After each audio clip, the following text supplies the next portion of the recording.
Baseball family, welcome back. This week, we're going to talk about the Angels. We're going to talk about the trade deadline, and we're going to give you our picks for this year's Home Run Derby right now. 9 Plus Us presents the Baseball Together podcast with your hosts, Blackjack Brad and Kansas City Little Big Briggy Blue Eyes. And now, Baseball Together. Welcome back, baseball family, to another episode of the Baseball Together podcast. I am Brig, and I guess it's pretty normal that Brad the man is here with me. I'm here, yes. Yeah, I'm here. I'm a little fired up, but I'm here. You're pretty fired up, and don't worry, we're going to give you an opportunity to get into it right now, actually. We're going to lead into it. You're going to blow off some steamy steam, and I'm just going to sit back and relax while you take over. You have a drink, Brig? Do you have a footrest? I got a footrest. I got my poof. But baseball family, before we let Brad run off with this, let me tell you, we got a lot of good stuff coming up on the show today, a lot of current events to go over. And to begin with, there was a brawl in Anaheim between the Mariners and the Angels. And Brad is not only well-versed in the situation, but he's also heavily opinionated. He's going to give us a breakdown of what happened, why it's important, and why you should either care or not. Ready to go, Brad? Okay, first off, I have to say that calling this thing a brawl is 100% accurate, because when you think of a brawl, like when I think of a brawl, I just think of like a mess, right? A mess of people, yeah, and actual punches being thrown, and there were actual punches being thrown. Okay? This was a straight up Donnybrook. Yeah, straight up Donnybrook. Yes, very much so. Okay, so here's the thing. I'm just gonna lead with this part. The Angels set this whole thing up. They set the Mariners up 1,000%. Okay, so this goes into this. This happened on Sunday. It all started Saturday night. Okay, in the bottom of the ninth inning, Eric Swanson comes in to close the game out. It's 5-3. In the bottom of the ninth, the Mariners are winning. Comes in to close this thing out, and Mike Trout took exception with the fact that a pitch went near his head. Now, the Angels thought that it was intentional. However, if you look at context, it absolutely was not, because Swanson's fastball was up out of the zone to everybody he pitched to. Like he walked David McKinnon on 6 pitches. All 4 balls were up and out of the zone. Every single one of them. And it wasn't like they were all at his head. It was one was in, one was middle high, one was outside high, and the outside corner high, and the other one was outside high. Like it was just like straight across in the exact same spot, about eye level. Okay. Same thing happened to Tyler Wade. Tyler Wade made the first out of the inning. He had a ball way up out of the zone. Okay, so now you've got McKinnon on first base, right? And then on an 0-1 count, Swanson goes up and in on Trout, unintentionally, obviously, because he's been missing up the entire inning. Wild pitch, McKinnon goes to second, and the Mariners just decide, first base is open, we've got 2 outs. Let's let him come on. I missed the other out, but that doesn't matter. Put him on, that we have a force at every base to get the third out in the game, and helps our odds with Shohei Ohtani. You're not going to pitch around a guy to get to Shohei Ohtani as the winning run. No way. Right? I would way rather pitch to Trout as the tying run. Okay? Yes. So they're not trying to hit him. It's obvious. You look at the context there, not trying to hit Mike Trout. Well, he took exception to this, and he actually said something about it after the game. I got to pull up the quote here real quick. He said, if you can't pitch inside, don't pitch inside. If you're going to hit me in the ribs. Don't hit me in the head. Yeah, well, does that apply to your guy Michael Lorenzen after he hit Justin Upton in the head last week? And now, I know that wasn't intentional, because Upton is still friends with a lot of guys in that clubhouse, right? He was there just in spring training. But at the same time, if Lorenzen can't pitch inside, should he not be pitching inside? Double-edged sword, maybe. Double standard. Right? A double standard there, right? It's very Justin Verlander-esque, if you ask me. But anyway, so things come. So let's go to Sunday. All right. The Angels announce that their starter, Julio Suarez, was going to be starting the game. About an hour before first pitch, they say, no, we're going to go with an opener Andrew wants. Okay, Brig. Do you know if Andrew Wantz has ever started a game in his life? Nope. I don't even know who that is. Major league career has never started a game. He is a reliever. This was his first start. Okay. The setup begins. Okay. If I can see where you're going. Okay. So first inning, he pitches to J.P. Crawford, gets him out. Julio Rodriguez is batting second right now for the Mariners with Ty France out. Yeah. Throws behind Julio's head. Warning, both dugouts from the umpire. That's what you need. Should be the end of it. Okay. Done. Yeah. Julio gets out. Gino Suarez gets out. That's the end of the first inning. Well, Jesse Winker comes up, first batter of the second inning. First pitch, Brig. First pitch. Drills him right in the hip. That is 1,000% intentional. Okay, now this is where the umpires come in with this. In the middle. This is where the umpires come with this. They've already warned both dugouts. The umpire did not get out there and throw Wantz out like he should have. Right. And real quick, sidebar, Suarez was already warming up at the bullpen. Okay. Okay. So umpire does not come out and throw out Wantz right away. If he had thrown him out, that would have diffused the situation immediately. Winker was headed to first base, but then you see him look over to the Angels dugout and somebody's chirping at him, right? Turns out it was Anthony Rendon. As soon as he got hit, starts chirping at Winker. And so Winker's not going to take that. Genuine tough guy, Jesse Winker, charges the Angels. Looks the part and everything. Yeah. Yes. The dude's from Buffalo. I mean, come on. He's like country strong. But anyway. So Winker goes toward the Angels dugout and Brig, he is met with Anthony Rendon, who is injured, 3 coaches, and a pitcher. Nobody of any consequence greets Jesse Winker when he gets to that dugout. Right. Tell me that was not set up. It was absolutely, okay, we're going to drill Winker. We're going to bait him. He's going to come over. We can't have anybody important getting suspended. So, or hurt. Set up. Or hurt, set up a wall. Right? Like a pick move. Yes, absolutely. That's exactly what it was. So they go in. It took like 20 minutes to get the whole thing sorted out. And the thing that's crazy is it was a long time. I watched about 45 minutes of this game total because it was on during my Sunday afternoon nap time. Don't want to interrupt that nap time. No, it's important. And I saw the whole thing. Like I turned it on. It happened like 3 minutes later. It was like, whoa, wait, what? So I saw the whole brawl, saw everything that happened, and I was actually quite upset because I saw people pulling Julio Rodriguez out of the fray. I was like, okay, we can lose Winker. Crawford is obviously getting tossed because you could see him jumping and throwing punches down on whoever was on Winker. So he's gone. I was like, if Julio gets tossed, there's no way the Mariners are winning this game. No chance. And sure enough, he got tossed, ended up losing the game 2-1.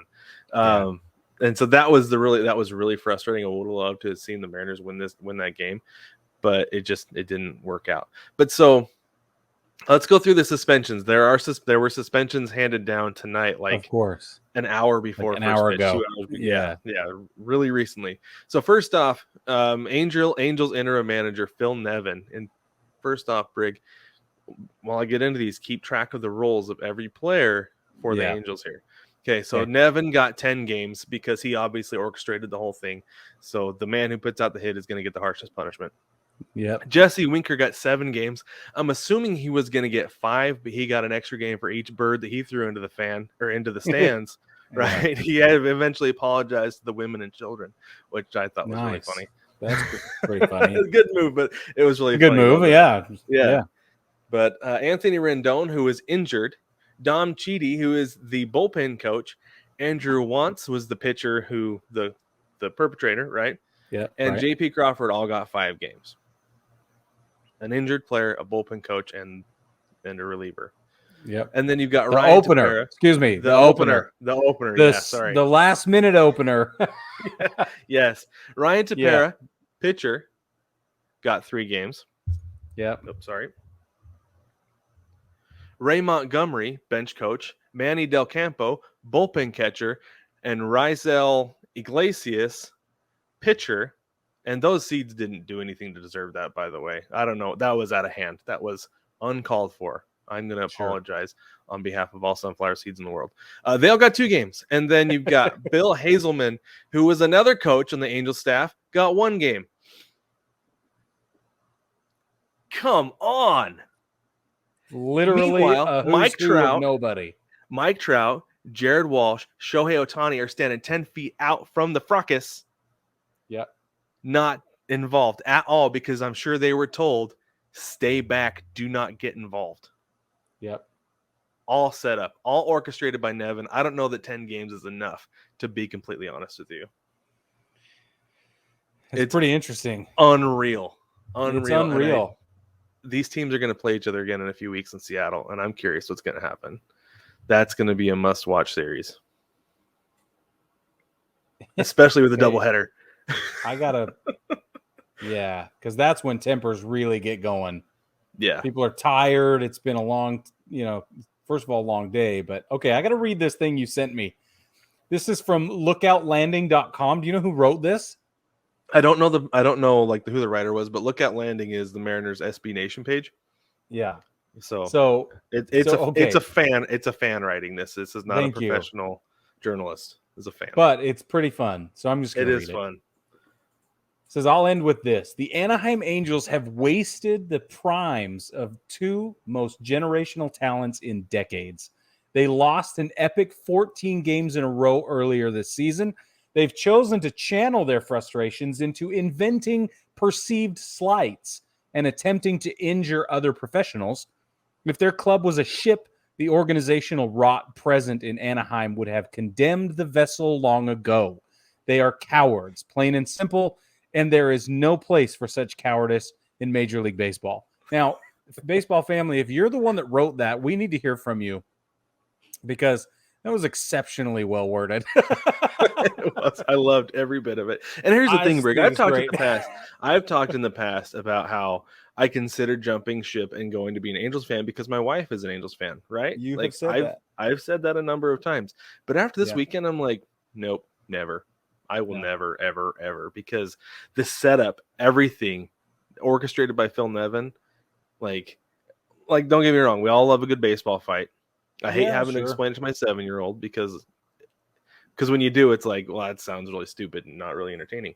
But at the same time, though, like the way that this was set up for the Mariner and like baited the Mariners, like yes, they should have been better, and Winker probably should have just gone to first base. But at the same time, gone to first base. That's what I was going to say. Yep.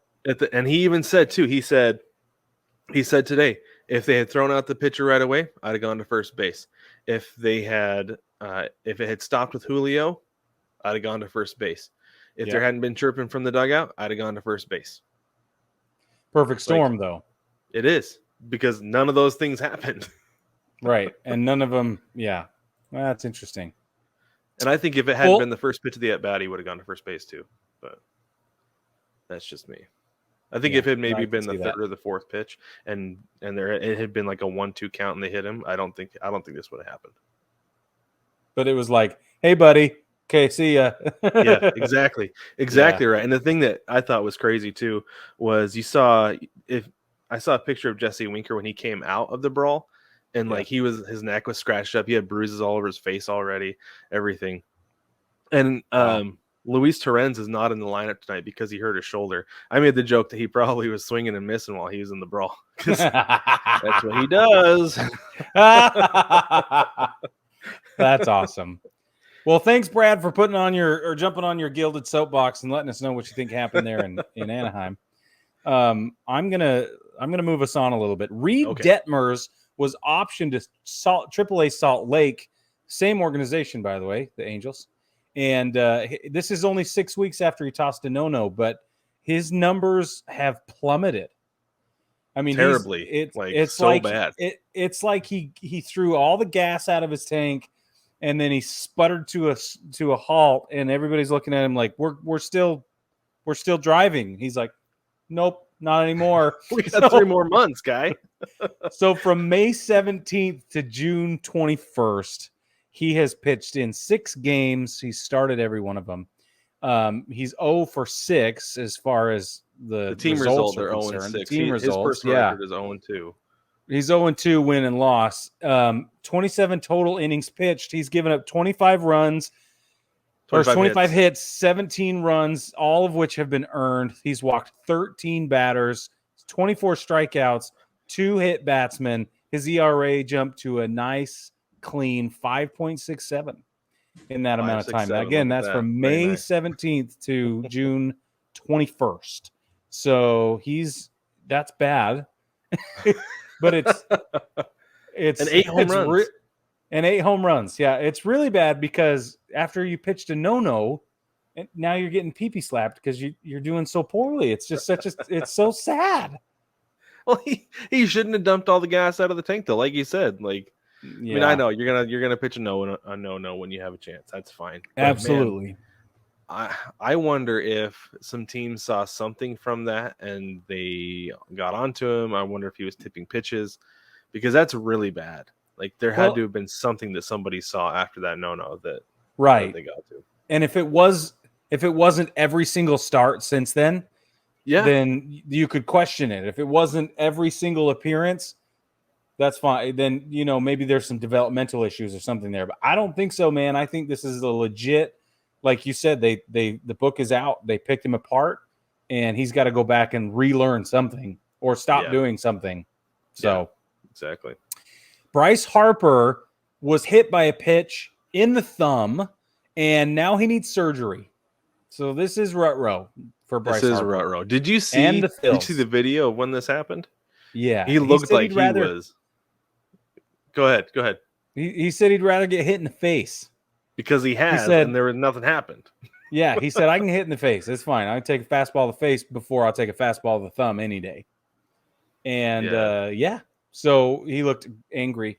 He looked super angry. And at first I was like, oh, dang, like he's mad that Snell went up and in on him. But you look later, they showed the video. Snell was like, hey, man, I didn't mean to. And Harper looks at him. He's like, I know it wasn't intentional. And I think it was just he was just so mad that basically his season is over. It's basically over. Yeah. Yeah. I think he'll be able to come back. But at the same time, man. He's not going to be the same this year anyway, and the Phils would have to run pretty deep for him to be an impact player at the time where he'll be able to make an impact, right? Right, and his bat is such an impact in that order. That it is because they're missing him. I don't think they're going to be in contention when it comes time for him to get back. So you might as well let him heal because he's having that UCL issue still. He hasn't played in the field for like a month. Yes, he's just been DHing. To me, this is the perfect situation for Bryce. He doesn't have to be the bad guy. It's not his fault. It's not like they're giving up on the greatest year they've had ever. Right. It's like there's nothing like that going on. So this is a great opportunity, I think, for him and for the organization. Just cool their heels a little bit, play the best baseball they can, learn to adapt and overcome and improvise and get what they can out of this season. And that by no means does that mean give up. You got to press on and fight every day to win baseball games. But it's going to give other guys great opportunities to show who they are. And the organization will develop and mature a little bit more because of this. Also, he'll have an opportunity to get healthy all the way around because of this too. I know it's tragic, but we were halfway there anyway. And now we're just happen to be all the way there. And there's some benefits here. So going into Monday, the Phils are 39-35, 8 back of the Mets. They're not going to catch the Mets.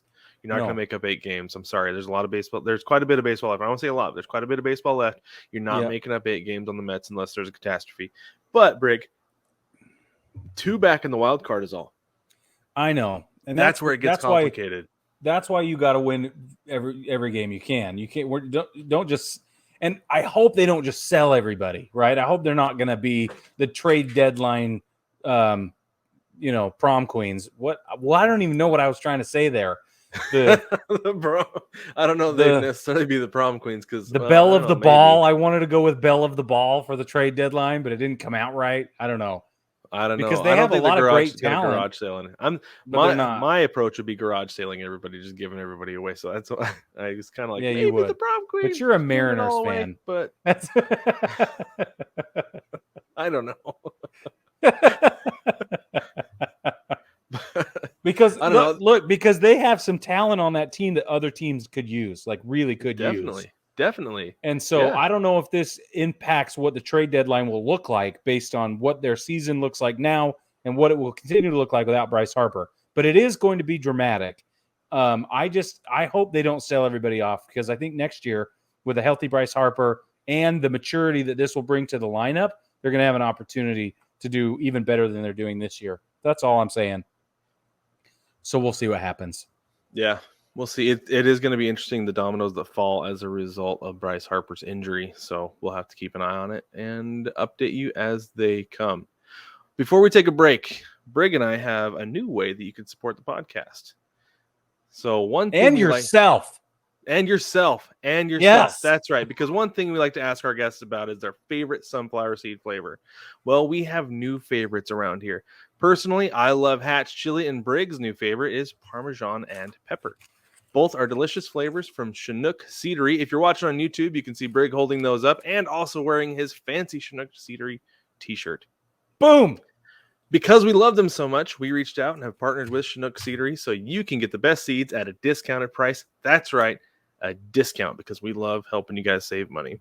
So go to ChinookSeedery.com and use code BTPOD at checkout and get 10% off your order and support the show. Again, that's ChinookSeedery.com, and the code is BTPOD for 10% off your order. And we will be right back. No matter which ballpark you're at, you want to rep your team. Now you can with 9+ Us. Welcome to the Big City Series. With every design available in your team's colors, you can fit in with the home crowd or stand out on the road. Either way, we have the colors you crave. Shop the Big City Series and find designs that rep your favorite baseball podcast, cheer from the cheap seats, and much more. Shop the Big City Series only at 9plusus.com.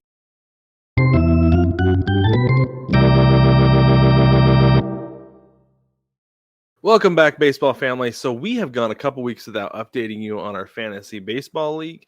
Some of you might think that's fine. Some of you might be missing and really jonesing for what's going on in the Baseball Together Fantasy Baseball League. So here we have it. Here we have it just for all of you. This week was absolutely insane. So first off, I didn't have a good signal on Monday when I was coming back from a family reunion, so I forgot to put in a second baseman. Totally forgot to put in a second baseman. So I went the whole week. Yes, with that position missing. And I was fine for the most part. I was fine for much of the week until Sunday, I believe it was.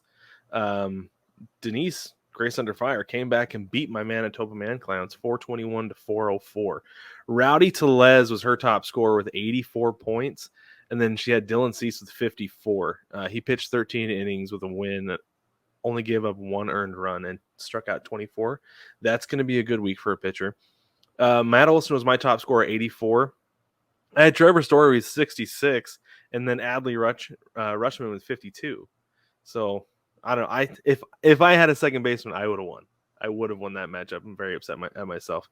Now I have a 2-week losing streak. And then we have the big league Chupacabras against Springfield Nuclear Power. That is Jewel against Torrey. Jewel won that one 444 to 384. Jewel has a 3-game winning streak. He is by far the best in the league. He's 9-2 right now. So he is the betting favorite, as you would say, going forward. His best player was CJ Cron with 54 points, but he has a balanced attack is the thing that he's beating people with. That he's not top heavy. He's balanced. And then he had Jared Walsh with 51, Cal Raleigh with 49. He picked up Cal Raleigh, I think, last week. And Raleigh's been just playing out of his mind. He's been awesome for the Mariners. And then Torrey had JT Realmuto with 64 points, and Paul Goldschmidt with just 63. Paul Goldschmidt has been a juggernaut until literally last week. I think if he had put up a regular week, he probably would have beaten Jewel, but he did not. Right. So let's go into Rigor Mortis against the Harrisburg Charlies. Harrisburg Charlies, that's John's team. John won that one 414 to 353. Brig likened that to a guillotine execution. A guillotine execution. It's like, you know how everybody says, it's just Monday. Don't worry. Monday is what did it. The Monday did it, yeah. Everything was fine until Monday, and then Ty France got hurt, and I don't have a Oh DH. man, So. yeah, that Ty France injury has been killer in Seattle too. So your top scorer though, Brig, was Travis d'Arnaud, and he had 84 points. You outscored everybody on his team. In fact, Luis Arias had 53, and that would have been the third high score for John because his top two were Javi Baez and Rhys Hoskins at 58, 57, respectively. So, yep. Again, even scoring is what ended up doing you in there. Yeah, I know. And then we had the Springfield Isotopes. That is Zip against Jason, not another fantasy team. That was the closest match I think we've had all season so far. Jason won that one 366 to 363. Pete Alonso was Jason's highest score with 72, then Ryan Mountcastle with 49. Jose Altuve was Zip's high score 58, and Josh Belden had 53. He did have Jesse Winker. I bet if Winker had not gotten tossed on Sunday, Zip would have won that matchup. Yeah. And Zip is at the bottom of the standings right now at 1-10. I would have liked to see him get to 2-9 there, but again, that Jesse Winker ejection really messed him up. Yeah, exactly. So that's a bummer. And I might have won had Julio Rodriguez not gotten tossed too. Julio! At least it would have been closer. So, anywho, let's move on, shall we? Should we talk trade deadline, Brig? Let's talk trade deadline, Brad. So let's start with who needs what. And I went pretty top heavy in my analysis here for the simple fact that the Yankees, the Dodgers, and the Mets, they're all going to win their division. Mm-hmm. And they're all, at this point in the race, favorites to go to the World Series on some level, right? They just are. Mm-hmm. Yeah. So I listed them first. And I almost, in fact, I limited all of my trade deadline talks to these people, or these teams, because I don't care about anybody else. And I don't think our listeners care about anybody else either. I think we all know who's who in the zoo, and we're feeling smug. So you're probably right, though, because honestly, like our Yankee stuff does better than anybody else. And then you've got the Dodgers. That's another huge market. And the Mets are going to do really well, too. So, I mean, I get it. And I've been predicting the Mets aren't. They're not going to miss the ESPN approach, right? I don't know, but it works. Here you are. Who needs what? Okay, the Yankees, they need an outfield bat with solid defensive capabilities. All of Yankeedom wants Joey Gallo out. Well, so I was actually looking at the Yankees roster, like their lineup today, and the fact that they have him batting 9.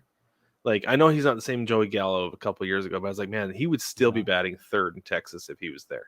Oh, yeah. Oh, for sure. They would be adamant that he would be batting 3rd. That's a testament to how good the Yankees are right now. I mean, they're just insane. They're insane. Right. It's a special team this year. And I wonder, and I do wonder real quick, though, with Gallo, I wonder if that's part of the problem, though, is that some guys strive in certain parts of the lineup. Yep. Right? That 9 might be like some kind of mental block for him that he can't bat that low in the order. Could be. So maybe he just needs to go somewhere else. Well, but so Aaron Hicks has been having major problems until recently. And then we got a couple of flashes in the pan from Hicks. And it's like, oh, okay, cool. You can stay. But that's it. That's how the fans are reacting to performance right now. It's like, don't mess with this. If you're not contributing, you're gone. And there's a really harsh tone in the bleachers, the bleacher creatures. It's funny because Aaron Hicks, like after games, is like public enemy number 1 on Twitter all the time. Anytime there's a loss, it's Aaron Hicks. Like, when are we trading Aaron Hicks? When can we DFA Joey Aaron Gallo? Hicks? That's right. And Joey Gallo. That's exactly right. And so, and you know what? It just is what it is. But Hicks has started to maybe turn things around and redeem himself. The point is, the Yankees need to leave Aaron Judge in center field. Let him be happy. Let him continue to do a great job there, etc. And just let the mojo go. So I don't think they need a center fielder. A lot of people are saying we need a more reliable center fielder. I'm like, why? Judge is having a career year playing center field. He is. And by the way, he's the chief justice of the supreme sport. Okay, so you just leave him there. If he's good at it, that's been my nickname for him since he was a rookie and went on That's that home awesome. run tear. I The love Chief that. Justice of the Supreme Sport. Yeah, put that in your prayer and ponder it. Anyway, so let's move on to the Dodge. The other thing the Yankees could use is a bullpen insurance arm. That would be purely Everybody could injury use that, prevention. Yeah, that's all it Yeah. is. And otherwise, it's the best bullpen maybe in a decade. I don't know. The outfield contributors. Okay, so moving on to Los Angeles, the Dodgers in LA. They need outfield contributors. We're talking Mookie Betts is out. Cody Bellinger sucks at baseball. They have problems all over the place. So they also need replacement pitching and relief support. Walker Buehler's out. Nobody knows who the other guy is because he was acquitted and he still doesn't play baseball. So he doesn't play either. Yeah. So they need pitching support and they need some relief support as well. The relief support that I think they need in the bullpen has more to do with injuries and making sure that this bullpen isn't carrying the starting rotation as much as they have been recently. I think that's the biggest problem that they're up against now. So they just need more bodies to move around in the bullpen that can do better, or they replace what's going on in the starting rotation. Yeah, and the Mets, outfield, hold on, with the Dodgers, their outfield there are significant issues there though. Like without Mookie Betts and like you're saying with Cody Bellinger, like it's not just good team problems, right? It's that they have a center fielder who is a shell of himself when he was an MVP. And then you've got Gavin Lux, who they've thrown out there because he seems to have issues playing infield, but he's still not a great outfielder. Like there are still issues there. So there are significant issues in the outfield, and I think that it could end up being their undoing late in the season. And the Padres could stick around and catch them because of those issues if they don't fill in those holes. And it's going to be hard for them to fill in those holes because a lot of teams that have quality outfielders are not going to be willing to give guys up unless, Brig, one guy they could pick up is the Brewers DFA'd Lorenzo Cain. That's right. That is exactly right. And we're going to get into who's available in a minute. But the Mets, really the only thing I can see that the Mets absolutely have to have is starting pitching. Otherwise, they're doing fine. But if they can't replace, because Max Scherzer seems to be on the move and on his way back, he seems to be doing well. DeGrom he has a baseball in his hand now, but that's it.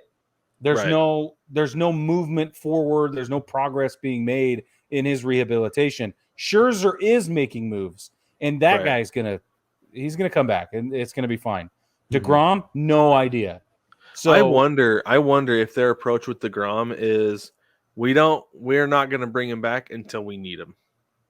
Once things start to look like we need him, we'll bring him back. Or you just sit him down and say, okay, you sprint August, September, October. You pitch three good months for us, and we'll win a ring. I wonder if that's their approach. So how do you ramp up a guy like DeGrom for a 3-month sprint? After he's literally sitting around until now. Right. I think next week you've got to get him into minor league games next week. If you can, if he's healthy enough. Yeah. Well, I think at the absolute latest you have him in minor league games at the All-Star break. By the break, yeah. But yeah, and put him in a double-A situation and see how he does. Yeah. Maybe start him at low A, but I'd put him in double. Just put him in double A. Yeah. See how he goes. Put him in double A for a couple. Put him in double A for a week, triple A for a week, and then get him back in August. Yeah. Unless there's major problems, and then you're really in trouble. Right. Yes. Then you got to do some development work and hope for the playoffs and put him on the 60-man. Because losing 40-man. Losing can gain momentum, especially with the Mets. Stop it. They're not going to met the bed, Brad. History. I know it's true, but they're not going to do it. I don't think they will. So who's available? Who's on the move? Okay, who's hot to move? You mentioned Lorenzo Cain. Where did that come from?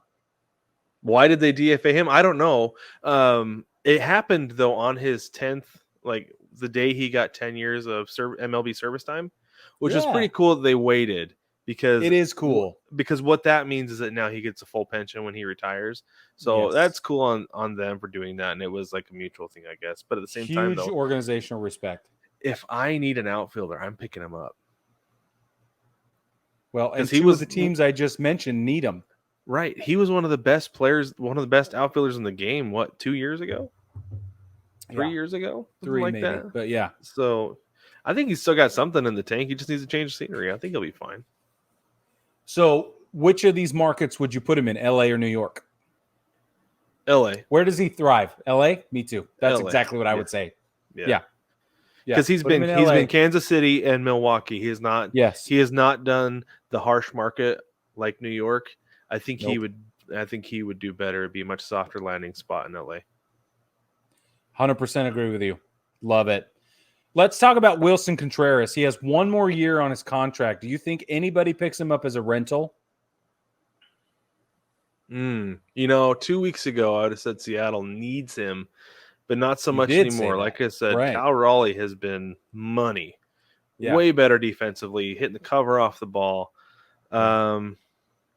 I don't know if anybody picks him up, honestly. The Yankees are set. The Blue Jays are set. Maybe the Red Sox. Maybe. Christian Vasquez, he's their everyday guy. Yeah, he is. And he's good. He's right? solid. He's not a bad player.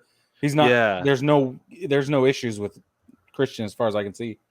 Yeah, they're certainly not going to send him to Milwaukee because Milwaukee has some issues at catcher. A little, not like major They're issues. Not going to send him to Milwaukee. But he would be an upgrade, and they're definitely not going to send him to Milwaukee. No. The Braves are fine. The Mets are fine. Cardinals Dodgers are fine. Dodgers are fine. Maybe the Padres. Yeah, I was going to say who's in San Diego and who's in San Francisco. The Padres have one of the Nola brothers. Austin Nola. Yeah, Nola. He would certainly be an upgrade over him, even though Austin Nola has really. I think it might be a chemistry thing why they don't move on from Austin Nola. Maybe. But we just talked to Samson about that, and he said it doesn't matter. That's true. Yeah. So because Wilson Contreras is about 10 steps up from Austin Nola. At least 10 on both sides of the ball every time. So it might be the place. I'd do it. Who's in San Francisco right now? I don't know. Let me look. They have I think they have a rookie right now.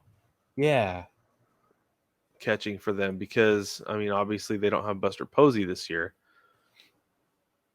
So I'm pretty sure they have Bart. Yes. Joey Bart. They just optioned him to AAA a couple of days ago and put in Austin Wynns as a replacement. And he was a pickup. And this is one of the things with the Giants too, is that they are not playing well right now. Yeah, you're right. So, they're still 39-33, which is fine. Yeah, but at the same time, in that division, it's not good enough because they're 6.5 back. Yeah, it's not good enough. Okay, let's move on. Ian Happ. The Chicago Cubs have Ian Happ. Do you see him going anywhere? We're talking about bats right now, obviously. So Ian Happ is a capable baseball player, in case those of you maybe forgot. He happens to be an outfielder, in case you guys don't know. And he currently plays for the ever-sinking Chicago Cubs, I guess is the best way to say it. They are ever-sinking, you're right. It is a huge problem. Now, his last few at-bats have been terrible. He went 0 for 5 on the 26th and 0 for 3 on the 25th, 1 for 4 on the 24th, all against the Cardinals. But defensively, there's not a liability there as far as I'm aware. Are you aware of any defensive liabilities? No, I'm not aware. And I know the best spot for him. Where? New York with the Yankees. He can handle it. He can handle batting the bottom of the order if that's what it takes. He's the guy to fill that hole. There are enough bats in that lineup to make up for his offensive. What? 279 right now. He's batting 279. That's not bad, though. It's not that bad. Today's game? I'd take 279 in Seattle right now. Shoot. Yeah, it's not. It doesn't rate too well against everybody else on the team, but like I'm saying, you can bat him ninth and you're fine. And then you've got a solid defender. Joey Gallo out of there, and there's no problems. Yep. The other guy who's available right now, who's also an outfielder, is Andrew Benintendi, playing in Kansas City. And he is I would say tradable. I would think so Currently, too. currently out of the 70 games he's played in so far, his batting average is at 295. 42 strikeouts, only 3 home runs. Again, I see this guy as a ninth in the lineup kind of guy, just like you said with Ian Happ. And Benintendi has played in Fenway, right? He was in the Red Sox organization for a really long time. And he's familiar He with understands New a York. harsh market. He knows what it's like to play under a lot of pressure. And I think he's wasting away in Kansas City right now. He's a much better ball player and he's a terrific defensive guy. Mm-hmm. So I think that he could end up in LA, he could end up in New York, and it would be a great fit for him either way. It would be. I think the problem with trading, like getting Benintendi for any team, is that if you care about your farm system, that's not the deal to make, because that's what the Royals are going to want. They're going to want a minor league haul for him. And cash considerations for that new ball field they want to build. Yeah, so like Seattle, like I would never have Seattle trade for Benintendi because they're going to want too many guys out of the farm system. Strip it, yeah. Maybe in New York, where they're like, yeah, we just bring in vets anyway, right? And have a couple of prospects come up here and there. Like, might work. Same thing in LA, because they're not real prospect heavy. So, yeah, I'd like to see. There's a couple of blue. Well, and I wouldn't mind seeing him in the Yankees pinstripes. To be honest, there with you go. Yeah, he'd be another one of those Boston Yankee guys. Exactly, and that doesn't hurt my feelings. Okay, let's talk about arms. Okay, available pitchers. We have Frankie Montas plays for Oakland, Luis Castillo in Cincinnati, Pablo Lopez in Miami, and Martin Perez in Texas are all possible trade chips going into this trade deadline. So, and every one of the teams that I listed that are at the top of the heap right now, they all need arms at some point in some position. Yeah, everybody needs arms. Anybody who's going to contend is going to need another arm. Yeah. So, I don't know. I don't think we need to really get into who fits best where on this list, just that there are 4 really good pitchers available Montas right now. Is legit, too. He's legit. And so is Perez. So good. Yeah. And so is Castillo, honestly. Yeah. Yeah. They're good. If I'm Miami, I keep Pablo Lopez. Keep him. Because you've got a team who's on the fringe. Yeah. Like, if you give that team another year of major league experience, they could probably make the wild card next year, I would think. They could. They're not going to this year, but they could next year. Pick up a senior leader to back things up a little bit. They've got senior leaders. They've got Jorge Soler on that team. That's right. Soler. I forget about him because it's in Miami. I don't know. Yeah. Sorry. But it's true. But no, I think they could. They've got a lot of talent on that team, and they're being pests in the NL East. So they are. I think they could. They're pests.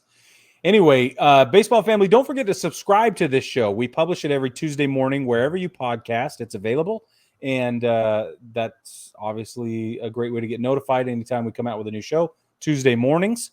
And then we also, I'm going to jump down and talk about this. Thursday nights, we go live on YouTube, Facebook, and Twitch. We've started doing it on Twitch as well. It's every Thursday night. It's at what do we do it at 9:30 Eastern? Yeah, 9:30 Eastern. We jump 9:30 Eastern every Thursday night during the season, where we will give you more current event updates. We do an injury update that time.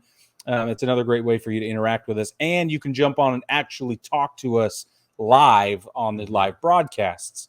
So if you want to do that, you can go ahead and jump in there. Let's talk about. I'm going to shift gears now, Brad. And let's talk about home run derby all the way. Okay. No. I want you to talk about Kikuchi for a minute. Okay, Yusei Kikuchi. You say his name. Kikuchi. Thanks. Okay, Yusei Kikuchi. No, Brig, I'm going to take a little bit of a victory lap on this, because when the Blue Jays signed him as a free agent, everybody was like, "Oh man, the Blue Jays have the best starting rotation in the American League. They're going to go on and win the World Series because they're just outstanding." Yeah. And I said, if you recall, I do recall. No, Yusei Kikuchi is not that good. He's not nearly Yeah. that good because he got to the point last year, for those who don't remember, where he was pulled from his last start and Tyler Anderson pitched on short rest instead. Yep. So, and now it's come to fruition earlier than I thought, because last year it was after the All-Star break because the Mariners went with a 6-man rotation. This year we're seeing it now. He has so far this season, the Blue Jays have lost 10 of his starts. They're 4-10 when he starts games, 36-21 when he doesn't, which is good for those of you who don't know. He has a 5.08 ERA, 1.59 WHIP. He's walked 35, struck out 66, and that's in 56.2 innings pitched, 56 2/3. So if you're keeping track, that means that Yusei Kikuchi is driving the struggle bus, and honestly, the Blue Jays manager is like, there's no defense for it. He's been bad. He's been terrible. So, yeah. I mean, I'm not taking a victory lap on somebody struggling, but man, I did see it. I predicted this would happen, and it is going on. And I don't think it's going to get any better for the rest of the year. And it's going to be a thorn in the Blue Jays side unless they make a move and get another pitcher to replace him in the rotation and maybe put him on the bullpen. I don't know. Yeah. So anyway, well, that's okay. what's going on in Toronto. You should feel great. Thanks, Brig. You should. Thanks. Should we talk about the Red Sox and the Guardians real quick? Because that was, speaking of Thursday Night Live, that was one of the series we highlighted because both teams were incredibly hot going into that game. Going to that series. I think we said the Guardians had won 17-21, and the Red Sox had won 16-20. Mm-hmm. So it was really, really like fire against fire. But the Red Sox freaking swept them. They swept the Guardians. Yeah, I was not expecting they sure did. That. So bad. It was really bad. Yeah. So, and then the Guardians got whomped on by the Twins tonight. And you said that it's not going to last. It's not sustainable. They're not going to win the Central, right? If I remember right, that's what you said on Thursday. So I think what it comes down to is that was probably a fun little run, but that's going to be the end of it for the Guardians as far as contending in the AL Central. I think it's going to be the Twins division to lose going forward. I think you were right on that. I think you're right. Red Sox 8-2 of their last 10, and like 19 out of their last 25 or something like that. Well, I did see today that they've won. I want to say they've won they're 30-9 in their last 39 games or something like that. Yeah. Yeah, they're the definition of red hot. Red hot, but they've only gained a half a game on the Yankees in that time. They're still 12 games back. It's insane. It's so crazy. It's insane. The Yankees have only lost 9 games at home. Well, did you see today too? They've played 30 games at home, I think they played 30 games at home, and 10 of those, or they've won 30 games. 32-9. 32-9. Anyway, 10 of those wins have come on walk-offs. Yeah, they've had 10 walk-offs, and Judge has had 3 of them as he advances to his unrestricted free agency this offseason. Cha-ching. It's very intense. Gonna get right a bag. Now. Gonna get. All right, let's take another break, but before we do, we've got to talk about NASCAR hats, Brad. We do need to talk about We have to talk about NASCAR hats. And for those of you who do not know what we're talking about, MLB has released their 4th of July hats. And I don't mind saying that they just plain look like NASCAR hats. They do just plain look like NASCAR hats. You are absolutely right. It's not even I don't even know what to say. I want to say it's not dignified, but is that too harsh? I don't know. So let's take a look real quick. I have the Dodgers and the Angels hats right here because there's a blue variation and a red variation. Okay, so here's the blue variation for those of you watching on YouTube. Okay, so it's got a white field in the front, blue visor. The rest of the back of the hat is blue with a blue squatchy. And then there's like a tattered American flag in that white field across the front with a navy blue LA with a red outline. Yep. Now, my opinion is that if you wanted to go white field, navy blue, and red LA, stop there. It doesn't need the tattered flag on it. Yeah. Because that looks like Brig said, it looks like it belongs in a different sport. The only thing that it's missing as far as a NASCAR hat, I feel like, is the mesh back. Yeah. Right? which they Yep. swung and missed on, obviously, during spring training. Preseason or spring Yeah. training. Yeah. So let's look at the red variation. Here's the Angels version. And it's the same thing. It's just the only difference is that everywhere it was navy blue on the hat is red now. And then it's a red and navy blue A with a red halo as well. Again, if they had left the flag off, I thought it would have looked pretty nice. I like a white field on the front of a hat, but I do too. On those front two panels. But man, so obviously I'm Too poking much. fun at it being a NASCAR hat, and I don't have anything against NASCAR. I don't have anything against right. the fashion that is associated with NASCAR and the styles that they perpetuate in that sport and in that culture, because I now get it and I actually really enjoyed it. But what I will say is this tattered flag thing is really bugging me. It's like, it feels like a subtle political statement by New Era, which is now owned by Major League Baseball. It's like, Right. the country's having a hard time right now, and we're going to put a tattered flag on the front of our baseball caps. It's like, come on, man. That's not what we need right now. And I don't want to have any politics in baseball. And it's just that close to having politics in baseball. And I'm like, no, stop it. Well, and see, my thing is that it looks like, the reason to me it looks like a NASCAR hat is because it looks like something that would be put on an actual vehicle in NASCAR, Right. as far as Yes. an ad. Like It's a not paint even job. so much the fact that it's the flag. It's just the pattern. You could take the flag print off, and the pattern of the flag itself looks like it belongs on a NASCAR, like a NASCAR car or I a NASCAR agree. hat. That's I what it is agree. to me. That it just Yes. it doesn't. The pattern itself, the print, does not look like it belongs on a baseball hat, because it's too much. There's too much going on. It's too much. I wish they would go back to what, 2015? I think it was 2015.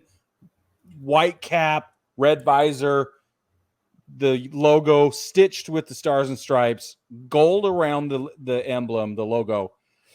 End. Red squashy. So those ones weren't on field hats. Those were just a special edition. What they well, did do they that should year, do them on the field. they should do. And what they did that year that you're referring to, though, was a solid color, either navy blue or red, again, with the logo, and it was like a flag print in the background. Yeah. Is what they did. Okay. So anyway, and I think I'm going to look one more. In 2014, those were either navy blue with a red visor or red with a navy blue visor with a flag star behind it. right. So I think, and again, if you had taken the star out of that, it would have been a pretty cool hat. Yeah, red and blue. for sure. I like it. But anyway. All right, baseball family, we're going to take a quick break, but let us know, are we way off base here on this NASCAR edition of the 4th of July hats, or is this exactly how you feel? When we come back, we're going to talk about the Home Run Derby, because there are multiple. The Not Another Sports Podcast is the home of sports talk for everyone. Every other week, you can catch David and Jason as they talk about all things sports, from current events to classic moments and everything in between. You can find the Not Another Sports Podcast on Anchor.fm, Spotify, Apple Podcasts, Stitcher, Podcast Addict, and more. Please don't forget to subscribe, rate, and review.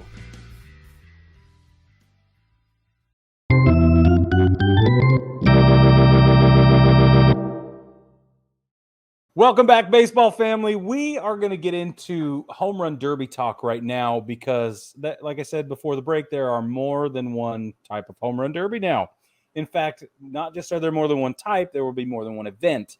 So we're excited about it, and we're going to bring it to you right now. We have all the details. We mentioned this a couple weeks ago, or whatever, a few months ago. I think it was a couple months ago when it was announced. Yeah, it was like in May or something, or I guess that was just a couple weeks ago.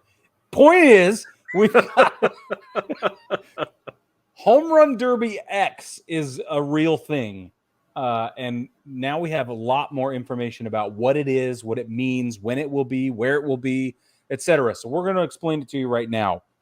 Home Run Derby X is basically Major League Baseball's fan interaction outreach program to expand the audience to international people.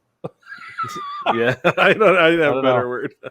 We international folks. International folks and gents and ladies and gentle people. Okay. Here's how Home Run Derby X is going to be broken down, because it's a modified Home Run Derby. There will be 4 teams. They're going to play in a bracket format, and they're going to play on reduced size fields. So let me show you what the graphic looks like that they published. This is, for those of you watching on YouTube, this is what it's going to look like. But for those of you listening, let me explain it.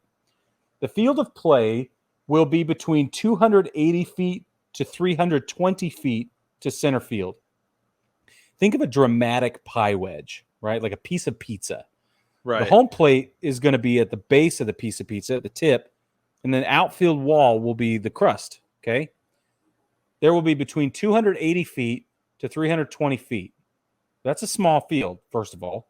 That's a little bit bigger than most little league fields as far as center field goes. Exactly. Now, what we're seeing is that there will be an angle, almost like a pentagon sort of degrees on this. So that it looks like a center big field, diamond. Yeah, the center field is going to be deeper than the right and left field foul poles, where quote foul poles would be. Between 260 and 300 feet down each line, to be specific. And that's going to flex to accommodate whatever venue or local conditions might afford them. So the angle of the field, they're saying optimally, the field of play will be set with an angle of 45 degrees from home plate. So again, if you're taking that pie wedge out, it's going to be at a 45-degree angle, okay? The batter's box will be... Perspective real quick. It for those of you who don't know, it is 90 degrees on a regular baseball field. So what they're actually doing is, I think they're trying to level the playing field just a little bit, by not allowing the batters to pull the ball down the line. That's right. You have to basically hit the ball to left field, right field, and then everything in between. That's right. You can't play the lines. Yep. So the batter's box is going to be marked, and it will be raised on a stage, which is totally new. Then there's pitcher's mound will also be raised to the same height as that of the stage. They're going to be on it's still going to be a mound, but it's going to be up as high as whatever this platform, the batter's box, will be in. There will also be target positions. There are going to be 2 raised targets placed approximately 160 feet from home plate and about 20 feet from each of the foul lines. You're going to get additional points for hitting those targets, basically. It's like getting a free steak when you hit the bull in Durham, right? There you go. 2 raised targets will also be placed immediately beyond the outfield fence, approximately 20 feet either side of center field. Again, this is the outfield, the home run wall. Beyond that home run fence will be specific targets as well. There's also going to be a catch zone, and the reason the catch zone is important is because there will be 2 people who are going to be out there specifically to catch baseballs. And they're not just there to shag balls. There will be points associated or taken away if your balls get caught in the outfield and along the fence. The catch zone will cover 60 feet from the outfield fence. The front of the catch zone will be delineated by a marked line on the outfield. Then the outfield fence will be padded outfield fence, minimum height of 4 feet. Okay? So this is what it's going to look like, and it is that we have some more information here, and then, Brad, I'm going to want your opinion on this. So the teams will have 4 players each, 4 teams, 4 players. There's going to be 1 former Major League Baseball player, 1 female baseball player or softball star, think Jenny Finch or something like that, right? Right. 1 player from the men's development system at whatever level, and there will also be 1 wild card player, participant, who's a content creator of some kind. The whole point of this is to enable content creation, specifically video content, that Major League Baseball will then peddle and use to promote the game to international audiences and to audiences at home. Okay, each of the players are going to have a 25 pitch at bat during the game. 4 players, 4 teams, 25 pitches at bat. There will be 2 fielders present for each at bat. This is how you score points. Home runs, obviously. Catches, there will be points associated.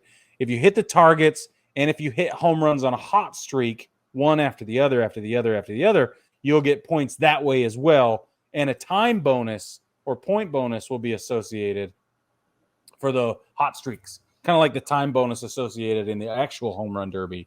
You get an extra 30 seconds for hitting distances and stuff like that.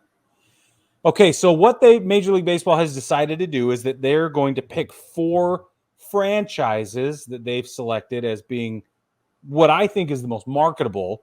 Is the decision they've made. They said the oldest franchises in the game's history, which is a bunch of malarkey, but we'll say it right now because the Reds are not there. The Reds are they're not included, and it's the oldest team in baseball. So they've included the Yankees, the Red Sox, the Dodgers, and the Cubs, and they've already announced the former players who's going to be playing for each of these teams. For the Yankees, represented by Nick Swisher. Red Sox, Johnny Gomes. Dodgers, Adrian Gonzalez. And the Cubs is Giovanni Soto. Those are the 4 players that are going to represent the organizations. And it is going to be a world tour. Mm-hmm. There are 3 locations announced. It is this year, ladies and gentlemen. This year. Do not get that twisted. They will be in London in a month. Or in less than a month, I mean. They're going to be in London in a couple weeks on July 9th. They're going to be in Seoul, South Korea, September 17th. My goodness, I wish I could be there for that. And they'll be in Mexico City on October 15th. Whew! That's the situation. Good job, Brig. Thanks, man. That was great. There's the deal. What do you think of this? Will you talk for a minute? I think it's cool, honestly. I like that they're getting fans involved. That's a lot of fun because I compare MLB to the NBA a lot. I know that, but I'm going to do it again. So there was a few years ago, and maybe it was like 20 years. I don't know. It was a while ago, the NBA did away with the slam dunk contest because it was old and stale. There was like no new dunks, and people were bored of it.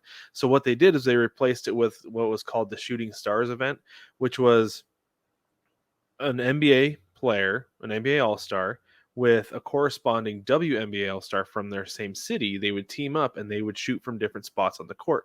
And the team that got the most points based on where they're shooting from won.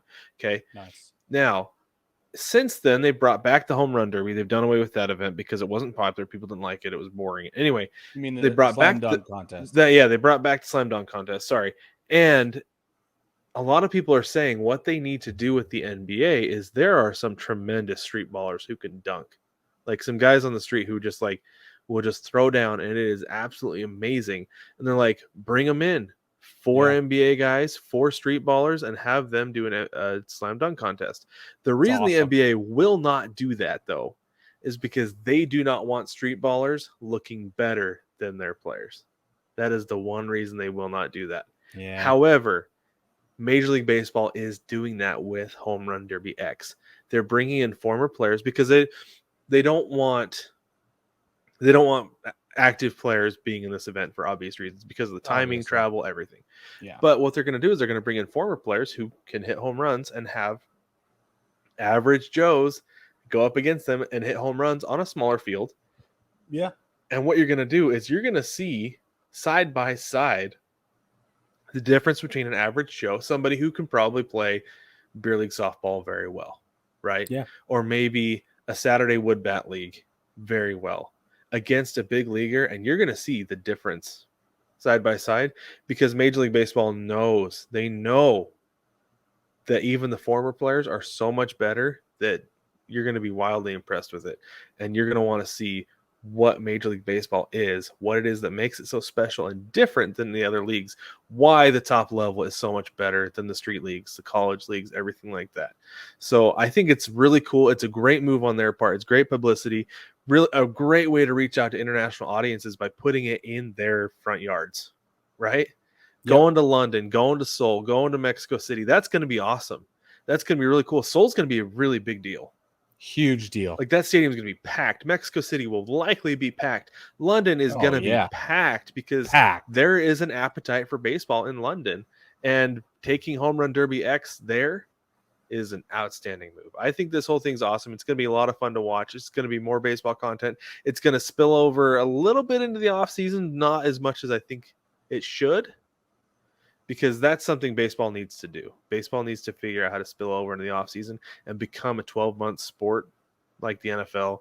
The NBA is starting to, because that's really what's going to get more eyes on, is you need to have something to consume in the off season more than just Hot Stove League. Like, we love it because we're nerds, right? We're junkies. Yeah. Yeah. And yeah, spring training comes pretty quick, but not quick enough. Not enough. No. So I feel like that's something they could do in the off season to really keep eyes on baseball, and it would be awesome. Yeah, I think actually I can see why they would do the timeline that they've set up, and it probably has something to also do with Travel. And what's more appropriate in those cultures at those times of year and whatever like that. There's got to be some implication there as well that we're not aware of. But I really wish this was more of a maybe like a lead up to preseason, to spring training stuff, or I don't know. Well, I mean, the World Baseball Classic is played in what, January, February, beginning of March. I think beginning of March. February, March. Yeah. If they were leading up to the World Baseball Classic with this, could you imagine how much better the ratings would be, especially Holy in countries crap. like Korea and Mexico, like having eyes on those places? Dude, that just made my heart pitter patter. That was awesome. But anyway, no, it'll be cool. It'll be a lot of fun to watch. It'll be a nice little change, and it'll be interesting to see how it plays out. I think it'll be fun. I like stuff like this. Like, this is the kind of stuff we used to do in baseball practice just to improve our like directional hitting, and it's fun. It's a lot of fun. Well, and fun is what Major League Baseball needs more of. Yeah, that's why Jazz Chisholm is so popular, right? That's why Tatis is so popular. That's why, I mean, it's because they're fun and they're bringing fun to the game and they're bringing fun to the fans. Mm-hmm. You know, speaking of fun and fans, you know who is one of my son Wilson? You know who is one of his favorite players right now? Who? Juan Soto, specifically because of that little butt shake he does, little booty shake thing. Yeah, he loves it. He thinks it's so funny. I would not be surprised if he goes up to the plate in the fall and does that. He might, for sure. Well, that's like when Derek Jeter put his hand back, and then everybody told the umpire, like, "I'm not ready yet, homie." Yeah. It was like, it's a thing. It just people pick up on stuff like that. All right, baseball family, we are going to jump into our picks for Home Run Derby participants. All right. Now, the way the Home Run Derby is set up, there will be 8 participants, 4 from the American League, 4 from the National League, and only one player so far has decided that they are not having it this year, and that's Aaron Judge, which makes a heap of sense to me. It does. Even though he's the Chief Justice of the Supreme Sport, he has absolutely no business participating in the Home Run Derby. Not with this tear he's on. He is on pace to break Roger Maris's 61 home run franchise record, and we're all very excited to see if that happens. So,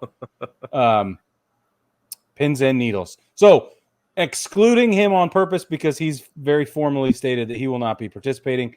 Brad, who do you have coming in from the American League? The American League, and so this is not necessarily a prediction. This is who I want to see, right? Okay. Me too. Yep. Okay, so for the American League, I would like to see Mike Trout participate in the Home Run Derby because we have not seen that yet. Boom! Me too. I think he has to, honestly. If you're not going to play in the postseason, you got to be in the Home Run Derby. That's the reason I think he needs. I'm sorry, I got to jump in. No, you're good. His team is so bad. He gets no opportunities to market himself in the postseason. He doesn't have an opportunity to.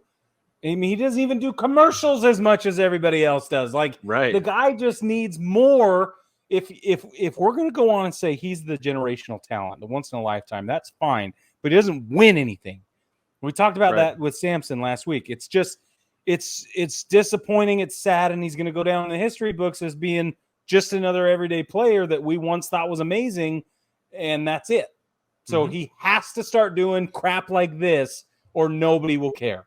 Right. The average fan. Because here's the thing, is that anytime anybody says with Trout, like, oh, he's got to win, he's got to make it to the postseason, he's got to win, I think, well, Griffey didn't ever win a World Series, but he had a postseason moment.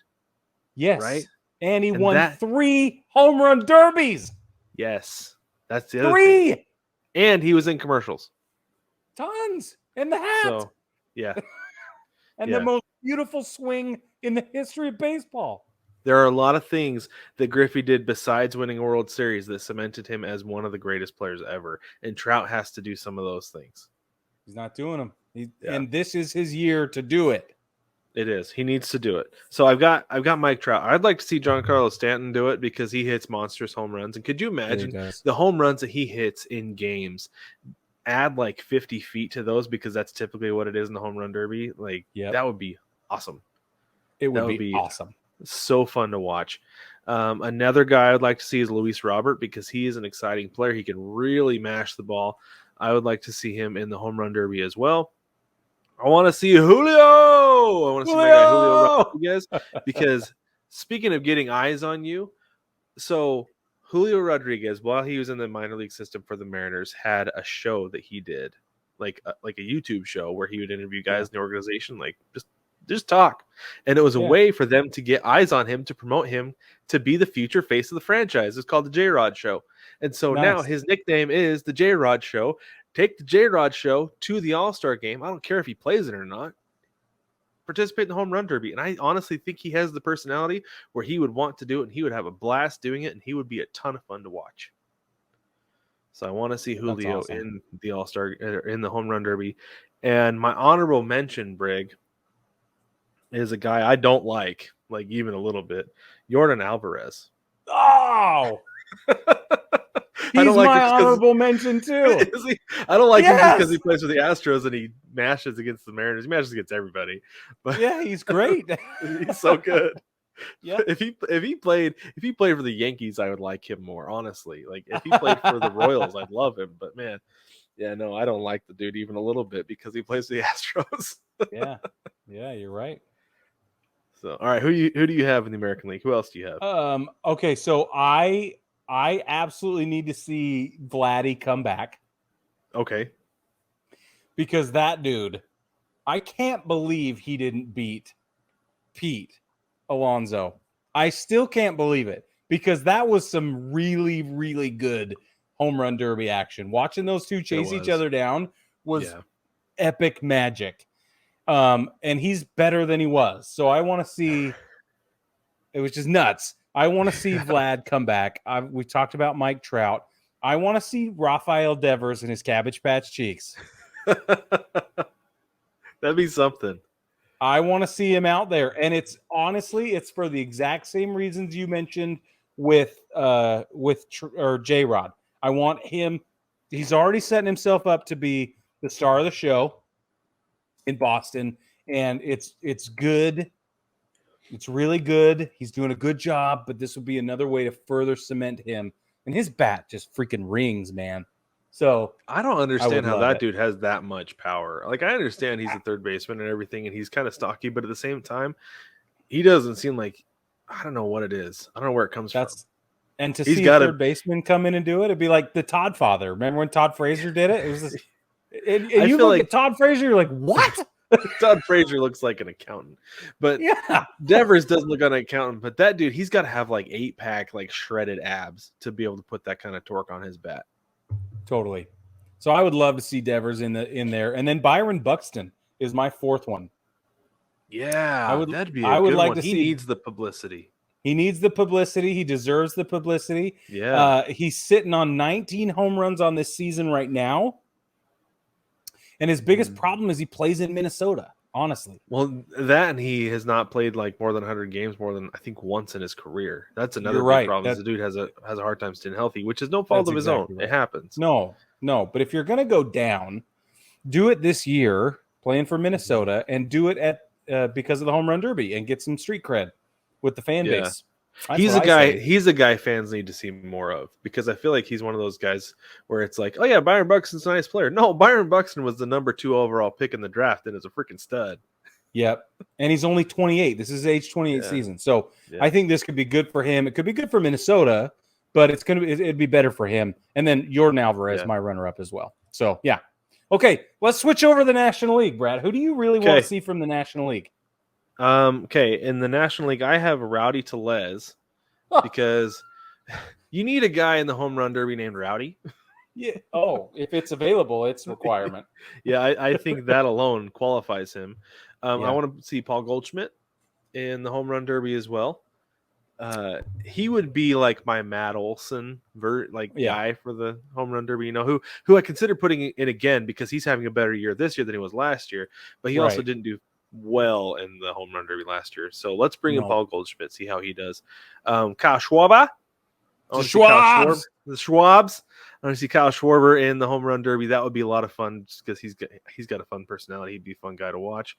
Yep. And then I want to see Pete Alonso again. Yeah. Because he's fun to watch in the home run derby. I'm not a huge Pete Alonso fan, but I am a Pete Alonso home run derby fan. So there's that. And then also my honorable mention is Daniel Vogelbach because he is built for the home run derby and hot dogs, and he better be eating hot dogs while he's waiting for his turn. Not drinking Gatorade. I want to see him eating hot dogs. Like he is catcher in Angels in the Outfield with the mohawk. That's Daniel Vogelbach. I know. he is literally the modern day version of Babe Ruth, and I've said it 1,000 times if I've said it once that he is Babe Ruth reincarnated. And I want to see him in the home run derby for that reason. And maybe he'll come out. Maybe they'll send him out in like a retro, like an old school Yankees uniform with the number 3 on it. That'd be a lot of fun. No, stop it. No, but Brig, it's not the slam dunk contest. They don't do stuff like that at the home run derby. So, bro, I need you to take all that back right now. I will not. I'm so offended. I don't know. Could you imagine how funny that would be? They'll see Daniel Vogelbach coming out dressed up like Babe Ruth. They might think it was the ghost of the Bambino. No, they would. It's sacrilege, bro. It's like that would be like a slap in the face in so many ways. I bet you there would be a lot of people in stands like Art LaFleur recently passed away. Who else could that be besides the Babe himself? The Sultan of SWAT has come back to life in LA of all places. That wimpy deer. I agree. That's funny. I hate everything you just said.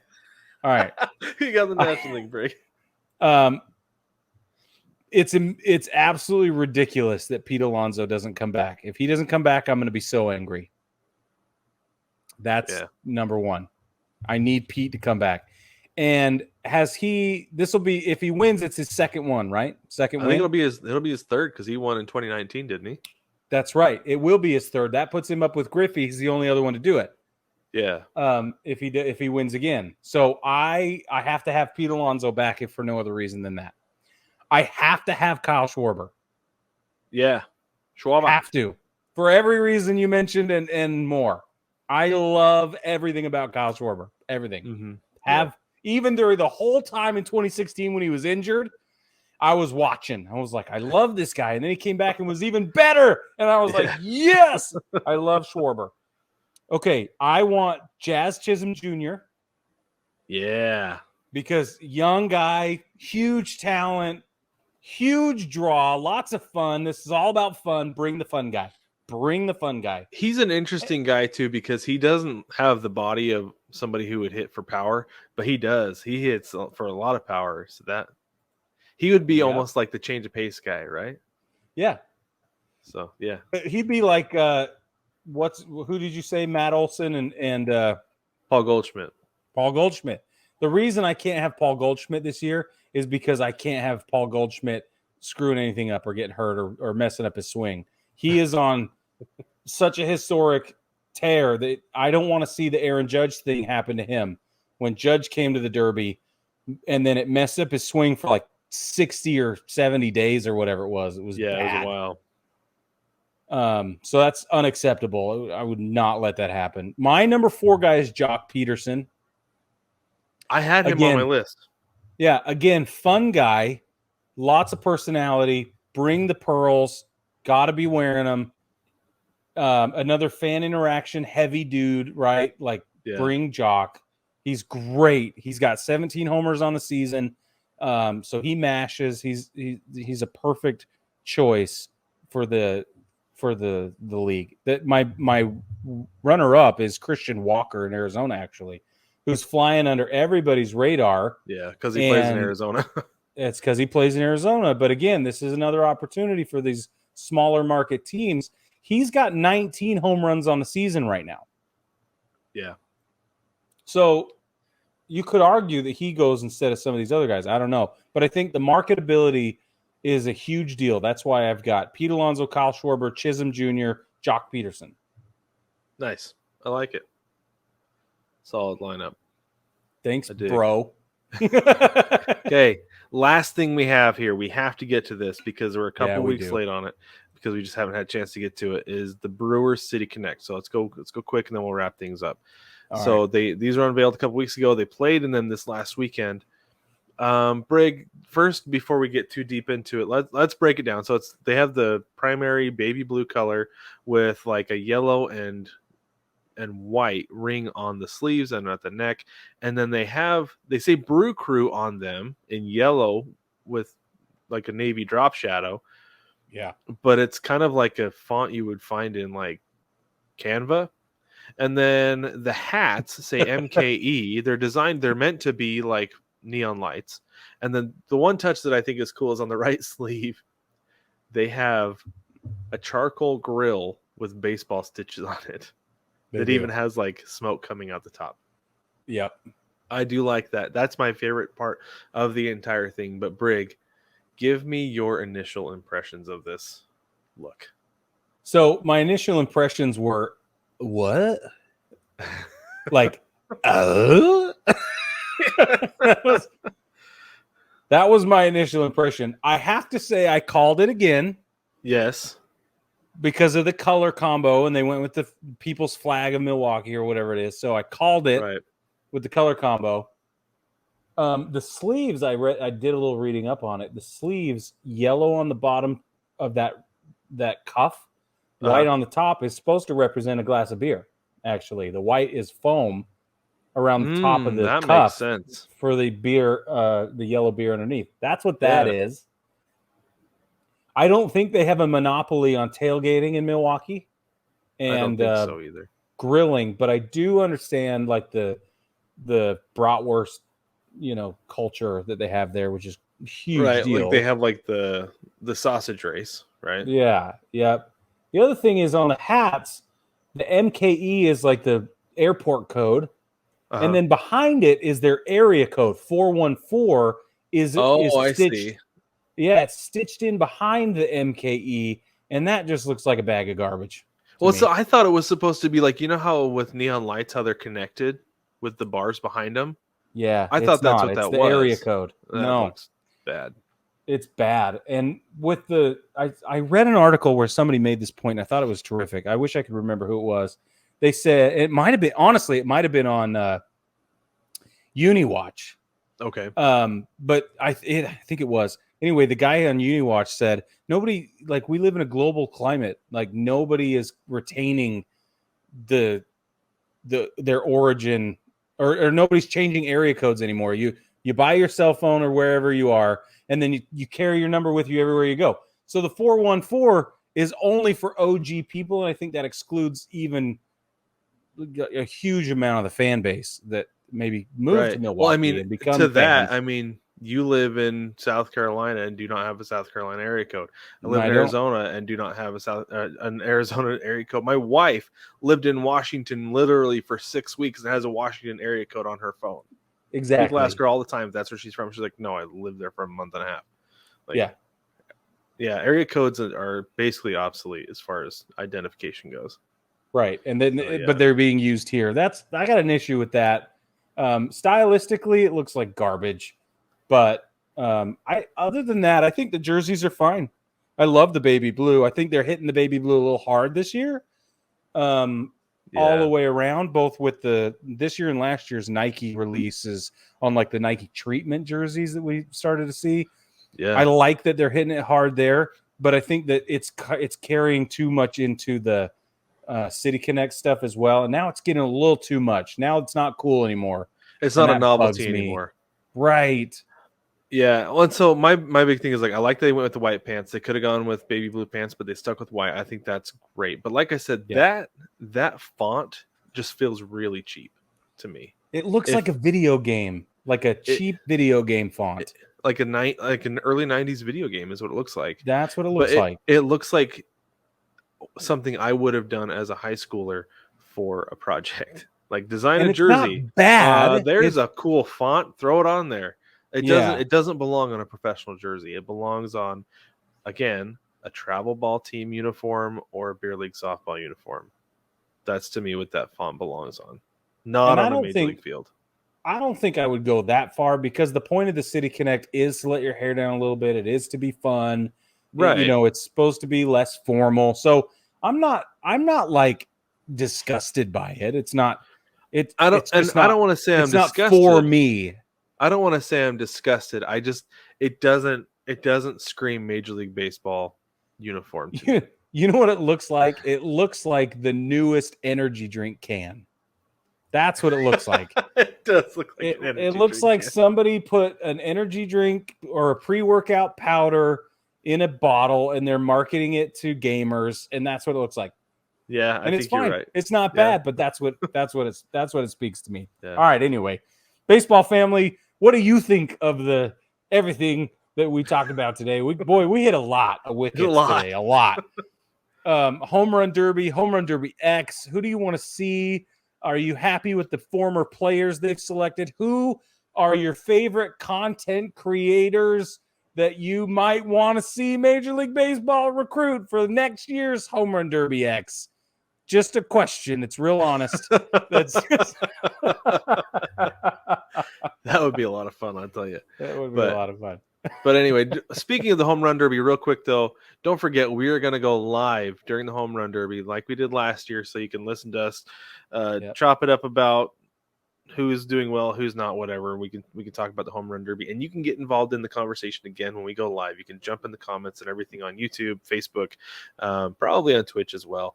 But anyway, yeah, you can get involved with it there. That's going to be Monday, July 18th.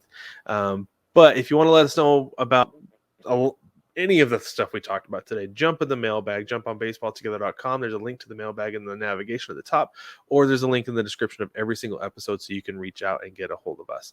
Brig, tell them about the shop. Don't forget to jump on the shop at 9plusus.com. It's NINEPLUS.com, 9plusus.com, where you can get one of the mugs Brad is drinking out of. It's a Baseball Together mug. It's specific to the podcast. I promise you nobody else sells that anywhere. You can have your very own coffee mug from Baseball Together with our logo on it, and it helps support the shop in a lot of ways. We got a lot of other stuff there too, but the mugs are very popular. Exactly right. I love my mug. I drink out of it every week on the show. But don't forget to... They're all different. Yeah. But don't forget to like, subscribe, rate, and review the show. Let us know what you think about what we're doing. And you can subscribe so that you are notified anytime we A, go live, and B, post a video, because we post the segments of every show throughout the week, so you can get notified with those as well. The baseball family, thank you again for joining us and sticking with us as well. And we'll catch you next week.